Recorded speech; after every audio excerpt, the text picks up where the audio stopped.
Perubahan iklim yang ditandai dengan pemanasan global dan peningkatan suhu bumi merupakan salah satu tantangan terbesar yang dihadapi umat manusia saat ini. Menurut Global Carbon Project, emisi CO2 global mencapai 36,4 miliar ton pada tahun 2019, meningkat dari sekitar 22 miliar ton pada tahun 1990. Negara-negara seperti China, Amerika Serikat, dan India merupakan pengemis CO2 terbesar, dengan China menyumbang sekitar 28% dari total emisi karbon global. Meskipun konsensus ilmiah kuat menunjukkan bahwa aktivitas manusia, terutama emisi gas rumah kaca dari pembakaran bahan bakar fosil, adalah pendorong utama perubahan iklim, respon global terhadap masalah ini masih jauh dari apa yang diharapkan. Menurut laporan IPCC, suhu rata-rata global telah meningkat sekitar 1,2 Celcius sejak era praindustri hingga saat ini. Tahun 2020 tercatat sebagai salah satu tahun terpanas dalam sejarah. Salah satu dampak paling nyata dari pemanasan global adalah cuaca ekstrim yang semakin sering terjadi. Badai, banjir, gelombang panas, dan kekeringan yang lebih intens dan sering menghancurkan komoditas infrastruktur dan ekosistem. Misalnya kebakaran hutan yang dahsyat di Australia dan California, serta badai besar seperti Hurricane Maria, menunjukkan bahwa cuaca ekstrim ini tidak hanya mengancam kehidupan, tetapi juga menimbulkan kerugian ekonomi yang besar.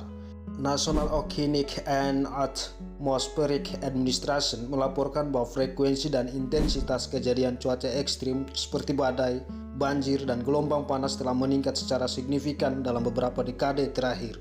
Menurut laporan PBB, bencana terkait cuaca ekstrim meningkat dari 3.656 kejadian antara tahun 1980 sampai 1999 menjadi 6.681 kejadian antara tahun 2000 sampai 2019. Selain itu, pencairan es di kutub dan glaster tidak hanya mengancam habitat spesies yang bergantung pada ekosistem dingin seperti beruang kutub, tetapi juga berkontribusi langsung pada kenaikan permukaan laut. Data dari NASA menunjukkan bahwa lapisan es di Greenland dan Antartika mengalami kehilangan massa yang signifikan, dengan Greenland kehilangan rata-rata 279 gigaton es per tahun antara 1993 dan 2019, dan Antartika kehilangan sekitar 148 gigaton per tahun dalam periode yang sama. Klaster di seluruh dunia juga menunjukkan penurunan signifikan dengan tingkat pencairan yang meningkat dalam beberapa dekade terakhir. Kenaikan ini mengancam kota-kota pesisir dan pulau-pulau kecil, memaksa jutaan orang untuk mengungsi dan menciptakan tantangan besar bagi ketahanan pangan dan infrastruktur. IPCC melaporkan bahwa permukaan laut global telah naik sekitar 20 cm sejak akhir abad ke-19.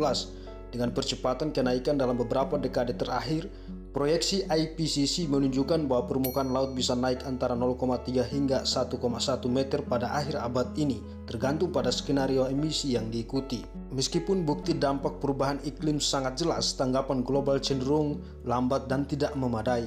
Banyak negara masih bergantung pada bahan bakar fosil karena alasan ekonomi dan politik, dan transisi ke energi terbarukan berjalan terlalu lambat. Laporan dari Swiss Re Institute memperkirakan bahwa perubahan iklim dapat menyebabkan kerugian ekonomi global sebesar 23 triliun pada tahun 2050 jika tidak ada tindakan yang diambil. World Bank melaporkan bahwa perubahan iklim dapat mendorong lebih dari 100 juta orang ke dalam kemiskinan ekstrim pada tahun 2030 jika tidak ada upaya mitigasi yang signifikan. Selain itu, kebijakan lingkungan seringkali diabaikan atau dilemahkan oleh kepentingan ekonomi jangka pendek dan lobi industri.